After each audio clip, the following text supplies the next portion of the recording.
Is this Turkey and the Wolf? Oh, great. Can I come in? What time do you guys open? Peace? What time? Oh, 11. Yeah, I'm with Diners, Drive-Ins, and Dives. You sure I can't come in? Oh, thanks. Wow, it's cold out there. This is Turkey and the Wolf. Cabbage salad. The food here is crazy and off the wall, but familiar and always delicious. Lamb neck roti. They're doing things that nobody else is doing.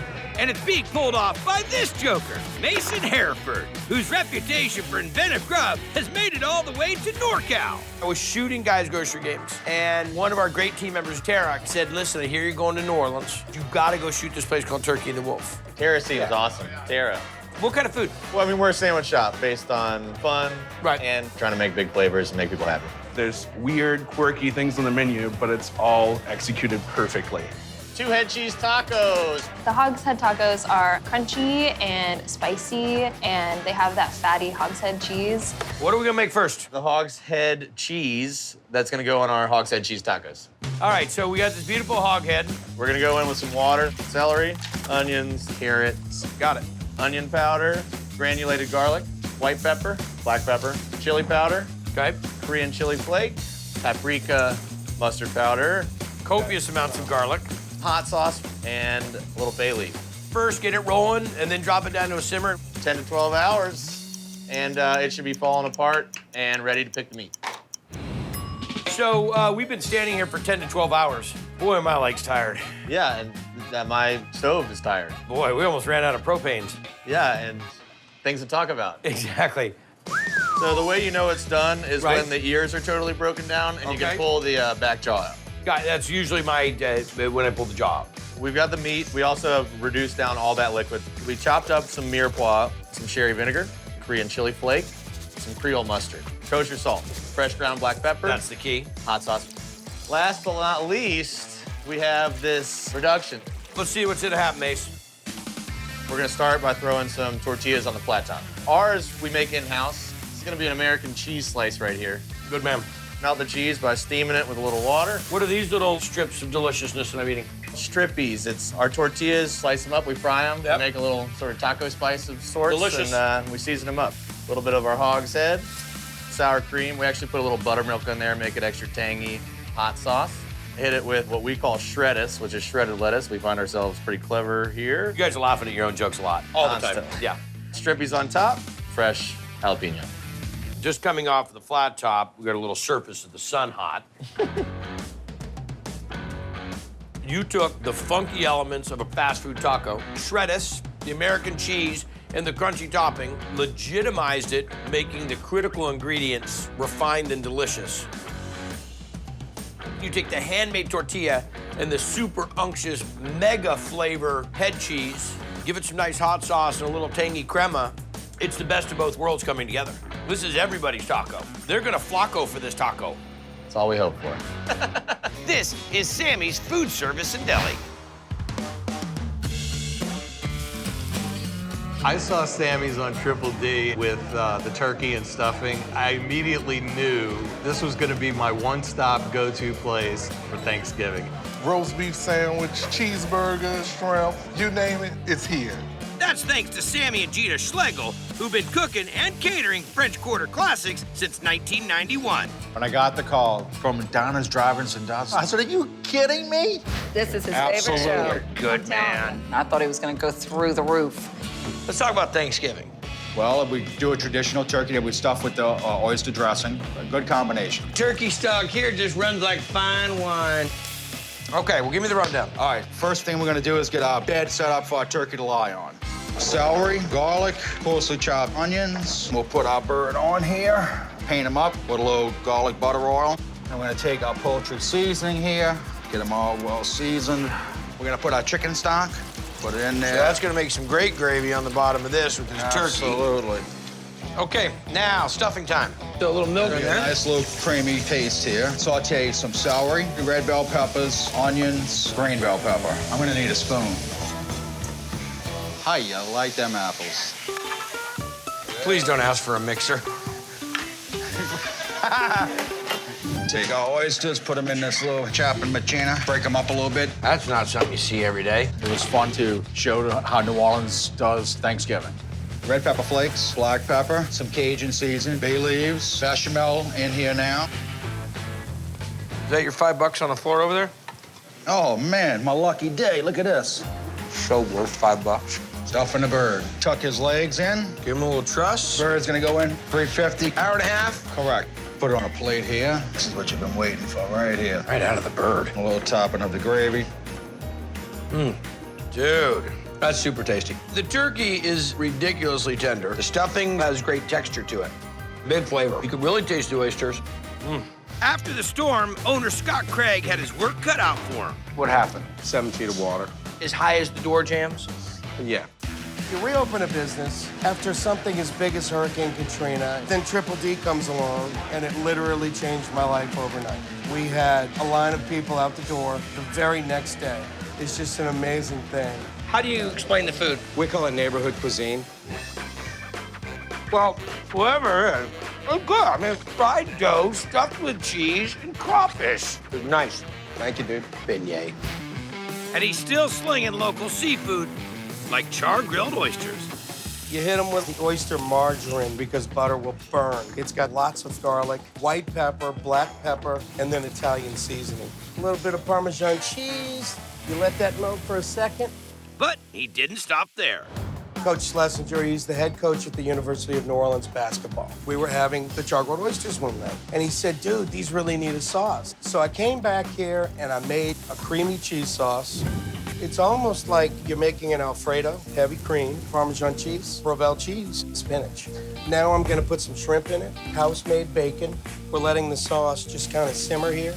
Oyster Schlesinger, dedicated to Coach Mark Schlesinger. I talked a lot of trash to Scott. He came back with an incredible mix of Provel, spinach, shrimp. It's a whole meal unto itself. These oysters are absolutely amazing. The creaminess, the cheesiness, there's also shrimp on top. You get like double the goodness. Mahoney's. And to get that full New Orleans experience and get the real lowdown on the po' boy, I invite my good friend, king of local cuisine, renowned chef Emeril Lagasse. Hey, Guy, how you doing, bud? I'm great, brother. Po' boys, this place got it? Mahoney's. This is it. Let's check it out. Hey, what's going on, sir? What's going on, guys? How are you? So we show up to get po' boy rundown. I had to bring the king with me, so. I understand. New Orleans We're legend neighbors. right here. We're neighbors. We're neighbors. All right, there's real specifics about making a great po' boy. What is that? Well, I think it's all about the bread, and I think gotta it's have the about the bread. quality ingredients. Bread down. And Emeril says Chef Benjamin Wicks Small cochon. is doing it right. That's why they're Mahoney's. High quality, poor boys, done right. And done 22 different ways. Catfish. Ben is very creative. Large French fry, poor boy. And your favorite? Chicken liver and coleslaw. Chicken liver and coleslaw, and one called the Peacemaker. Picking up Peacemaker. Fried oysters, bacon, and cheddar. It's awesome. Where did the Peacemaker get its name? Say you're out too late at the Saints game. Right. You know, you have to have peace with the missus. So you bring home the Peacemaker. Okay. All I use is 2 parts cornmeal, 1 part flour, and oysters. Look at that. We have great seafood in Louisiana. These are local oysters from P&J right here. And we just got them in as well. All right, so we're breaded up. I just shook the excess breading off, and then we fry them in peanut oil. Cook for maybe a minute until it turns golden brown. They're getting happy right now. They're getting happy. This is it right here. Look at how beautiful that is. A little salt, and that's it. Here's the Leidenheimer bread. Now, the bread here in New Orleans. You have to use Leidenheimer bread. Leidenheimer. See how light and airy that is? Like a pillow. You just want to lay in there and go to sleep. Covered with oysters. You are insane. So mayo, it has to be blue plate mayo. That's a local mayonnaise. Oh yeah. Local pickles called Cajun Chef, and tomatoes and lettuce. A couple of slices of bacon on here. Cheddar cheese. Oh yeah. Cheese with seafood. Match made in heaven. Look at those oysters. Get as many on there as you can now. You see that? I mean, that's incredible. Watch this. Oh, yes. Isn't that great? Dynamite. Because the way it was battered as fast as you flash fried it, it doesn't taste oily by any means. Fry right or don't fry at all. That's the perfect bite right there. See the mayonnaise is coming out, the oyster, the cheese, the tomato. A little bit in every bite. Even with the bacon, everything in there, predominant flavor Is the oysters. is the oyster. Absolutely. Hey guys, I got a little gig with my foundation this afternoon. Dig it. I'll see you later. Thank you, sir. I'll see you always. Biggie, thanks, man. See you, Brad. Nice having you. Bye. Thank you, sir. Dude, Triple D shows up in your house and Emeril Lagasse. Yeah! Welcome back, Triple D in New Orleans, hanging out in the Riverbend area at a funky little joint called Boudin, known for daiquiris and sausage and a killer meat pie that I just had with Chef Nathaniel, but he says he has more. So we're gonna talk about spicy shrimp boudin. Just for everybody that doesn't understand boudin, we're making shrimp sausage. Correct. Now, one of the funny things about boudin, a lot of folks don't know, is it has rice in it. So you got some great texture. So it's like a composed meal inside of a casing. Right. The spicy shrimp boudin is so good. It's smoky, it's delicious, it's flavorful. How do we start? We start with some crab stock. This comes from the Higgins family. They produce the best crab in the city. This is a crab boil.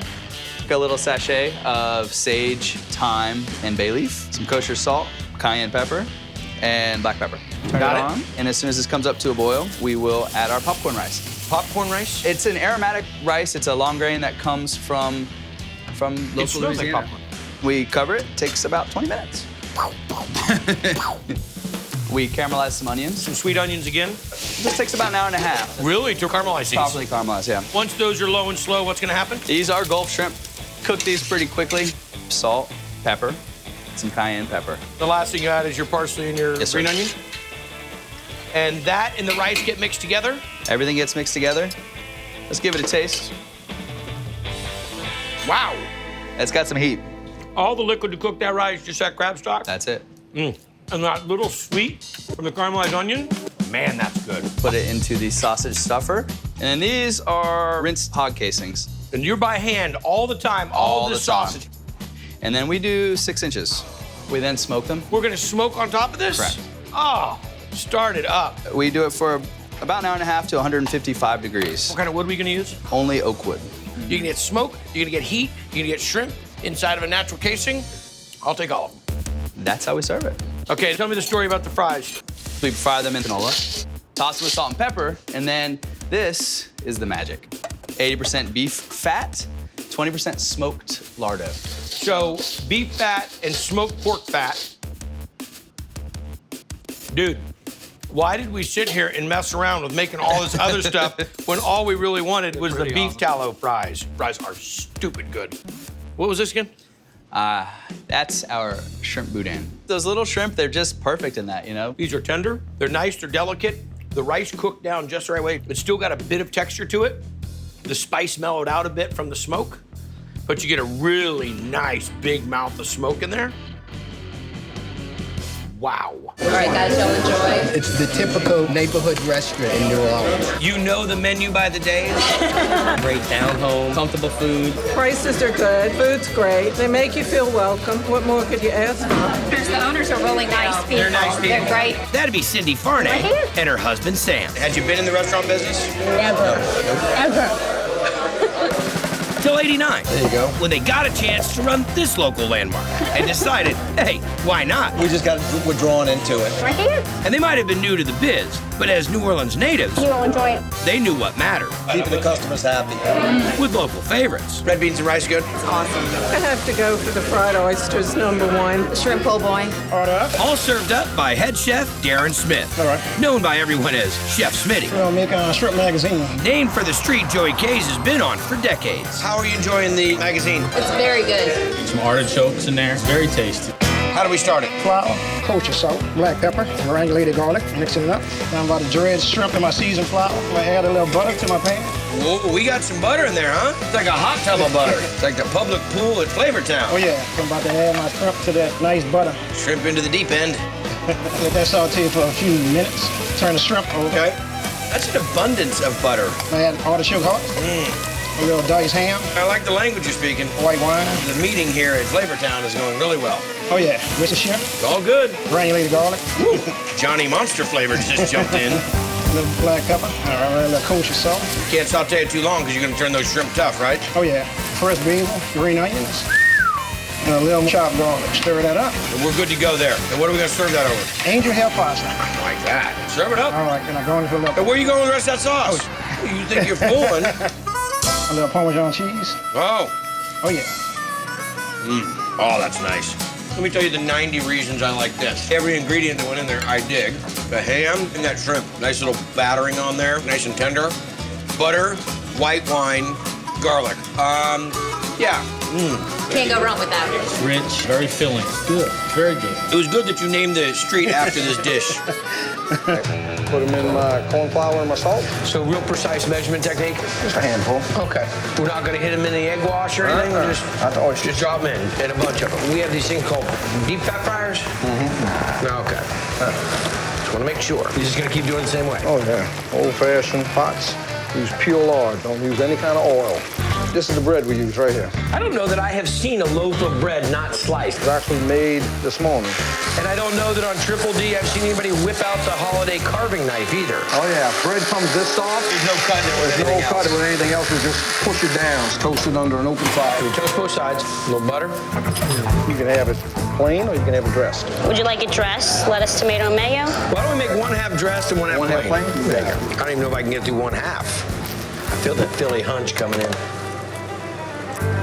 I mean, a little privacy. Oh, my God. Boy, that's fresh tasting. Mm-hmm. Can't get any fresher. The arm, in case you want some of it.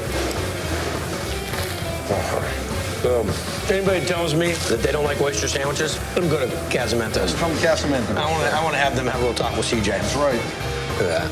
And what a lot of people put on there is that Tabasco. It really kicks in. I like the way you roll. Or the way you loaf. This is what was taught to you? Yeah, this was handed down from the Pasteur family, which owned parasols. Take an inside round, get it nice and lean to be boiled. Boiled, not roasted. Not roasted. I don't know, man. That scares me. And you let me know. To the hot tub. Just water, no seasoning? Straight water, no seasoning. That doesn't make any sense. The seasoning comes afterwards. Okay. Now, how long do these go down for? About an hour and a half. We're going completely cooked. We're not looking for any medium rare. No medium rare here, dude. Just boiled beef. I'm expecting something big. I mean, they email me and say, you got to go to the parasol. You got to go to the parasol. We'll get your taste buds dancing here in a little bit. Now what happens? Let it cool a little bit, then we'll slice it up, throw some gravy on it, and ready to be served. Our hot cauldron? From that stock is when we mix together the seasonings to make the gravy. Some flour, some oil, a little black pepper, garlic powder, a little salt. What was that, 2 cups, 3 cups of garlic powder? Pretty much about a 1 pounder. How much gravy is this gonna make? 4 gallons of gravy. Wow. A little kitchen bouquet for color. And you make this how many times a week? Every day. You make this every day? Every day. This is gonna go into the boiling cauldron? Yep. Try not to get any on you, man. Nothing but brown gravy. Taste this. Wow. I wouldn't kick that out of the sandwich. No, indeed not. That's what makes it. You can serve that on my flip-flop. It tastes good. It's nice and easier to slice once it's cold, you know? It was like beef jerky, dude. Dry, no flavor. For now. From here, we're just putting gravy on it, sticking it into the oven, about an hour or so, if that. Dude, you better be delivering. Roast beef is done? Final outcome of it. Now you're going to show me, the roast beef po' boy, that you won all these awards for. Whoa, whoa, whoa. Look at that thing. Cut that bread in half. Okay, now we toast this? Not yet. We toast the bread, though, right? We do toast the bread. You like to toast the bread after you put everything on it? Yes. Is that enough? That's for one side, sure. Lock it out, man. And this is how you make it? That is pretty much the roast beef po' boy. Stick it in the oven, let it toast the bread nice and toasty for a couple minutes. Mister, I just put lettuce in the oven. What's that all about? Toast the bread ahead of time. No, it's not the way we do things around here. Evidently. Dig into that. That roast beef is capital T tender, man. Oh, yeah, it just falls apart as dry as it was earlier. From as dry as it was, juicy, meshy, creamy. That's legit right there.